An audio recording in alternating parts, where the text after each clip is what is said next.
A month before his murder trial was scheduled to begin, Bryan Kohberger, the man accused of killing 4 University of Idaho students, accepted a plea deal today that allows him to avoid the death penalty. Fox 12's McKenna Marks is joining us live in studio with details on what happened in the courtroom. McKenna? Certainly rocked the small college town of Moscow, Idaho, the Pacific Northwest, and the rest of the nation. Instead of following through with his original not guilty plea and going to trial next month, Bryan Kohberger took a deal in court today, pleading guilty to the 2022 murders of 4 University of Idaho students. Are you pleading guilty because you are guilty? Yes.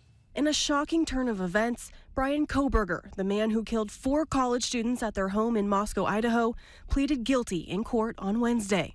Kohberger admitted to the murders of Madison Mogen, Kaylee Gonzalez, Xana Kernodle, and Ethan Chapin. The murders took place in November of 2022, and since then, the case has received national attention as investigators work to piece the details together. In court on Wednesday, the prosecution walked the judge through the night of the murders. The prosecution said Kohberger was armed with a knife when he entered the victim's home through the kitchen. He went to the 3rd floor of the home where he murdered Madison Mogen and Kaylee Gonzalez. It was the evidence left here that ultimately led investigators to Kohberger. Defendant, as he left that room, for whatever reason, ended up leaving, or the sheath for a K-bar knife was left on the bed next to Madison Mogen's body. And I can jump ahead. That sheath was tested by the Idaho State Police Forensic Lab, and single-source male DNA was found on the snap of that sheath. After killing Mogen and Gonzalez, Kohberger went downstairs where he killed Xana Kernodle and Ethan Chapin.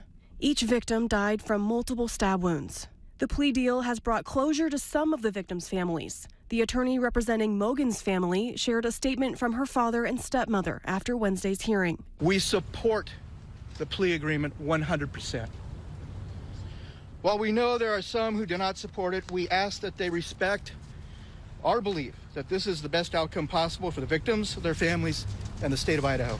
Meanwhile, other families are outraged. Gonzalez's father has spoken out, saying this is not the ending his family was hoping for. You don't deal with terrorists, and you don't deal with people who kill your kids in their sleep. So, we'll never see this as justice. By pleading guilty, Kohberger avoids the death penalty and is now facing life in prison. Kohberger waived his right to a trial, which means many of the questions still lingering around this case will go unanswered. But the prosecution was able to show that they found the man who killed these 4 young students, and that man is Bryan Kohberger. We will not represent that he intended to commit all of the murders that he did that night, but we know that that is what resulted, and that he then killed intentionally, willfully, deliberately, with premeditation, and with malice forethought, Maddie Mogen, Kaylee Gonzalez, Ethan Chapin, and Xana Kernodle. At the end of today's plea agreement hearing, Judge Stephen Hippler scheduled Kohberger's sentencing hearing, where the victims' family members and loved ones will get a chance to speak. Kohberger will officially be sentenced on July 23rd. Reporting live in studio, McKenna Marks, Fox 12 Oregon.